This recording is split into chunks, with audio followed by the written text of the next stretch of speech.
All right, so it's Bill Fennell, the grieving dad. Today, I'm going to go into something that I have never really gone as deep into as far as details of my daughter and her last few days. So, my daughter was going through chemo treatment and her second time with leukemia. And she went to the hospital because she had an infection, spiked a fever, and because you're compromised, they have you go to the hospital, get you started on antibiotics, and get going. So I want to say it was Friday or Saturday that she went in. This is normal for going through cancer treatment. Expect her to get on antibiotics and be on it for 3-4 days and go back home. She had done it bunches of times the first time she had fought leukemia. Well, this time was different. She had difficulty fighting it, and it was just a simple yeast infection, but it got ugly. She had difficulty breathing. So on Wednesday, they put a breathing tube. I unfortunately wasn't there that morning when they put it in, so I missed my opportunity to, not knowing, have my last words with her. So because she had this infection, she was basically bloating. She put on, it looked like 30, 40 pounds. She just looked bloated. And her eyes started bulging. And I was just, okay, we're going to have, the antibiotics are going to kick in. We're going to get through this in just a couple hours. This is going to happen. So Wednesday we were there, and she was just kind of floating with the tube and struggling to breathe. The tube was helping her breathe, but it wasn't getting better.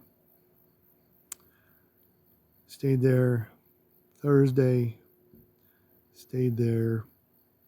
Her mom was there. I was there. We're divorced. So Thursday night, late at night, maybe 11, 12, I went to my room at the Ronald McDonald House in the hospital, went to bed, and somewhere after 1 o'clock, my wife left the room.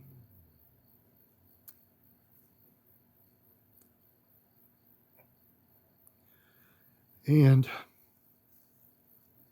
apparently, right after she left the room to go to the bathroom, my daughter basically left us. And they called me on the phone, woke me up at the room I was at Ronald McDonald House. I came back, and they were over her doing compressions, trying to revive her, but it didn't happen. So in the course of the week, she left us. This wasn't expected. There was no saying goodbyes, because it wasn't a case of, oh, the chemo wasn't working, the cancer is beating her. It was an infection got her, and this happened suddenly. It's getting a little darker here. I'm out in the middle of the Daniel Boone National Forest. So she went quickly, and I have an image of her head, of her eyes bulging. She's bloated. She's not the beautiful girl that we knew.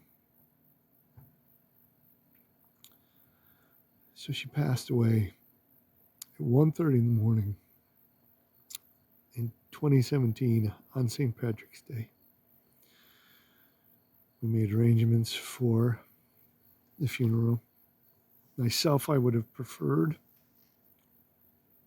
a closed casket because I didn't want everybody else to see her. I wanted them to remember how she was. But as a family, we wanted people to see her, to say goodbye, and we came to consensus to do that.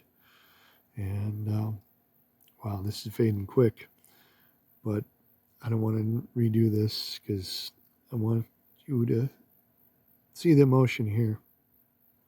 So that's what it's like losing your daughter, watching her pass before your eyes unexpectedly. So that's 5 years ago. I generally, I do well.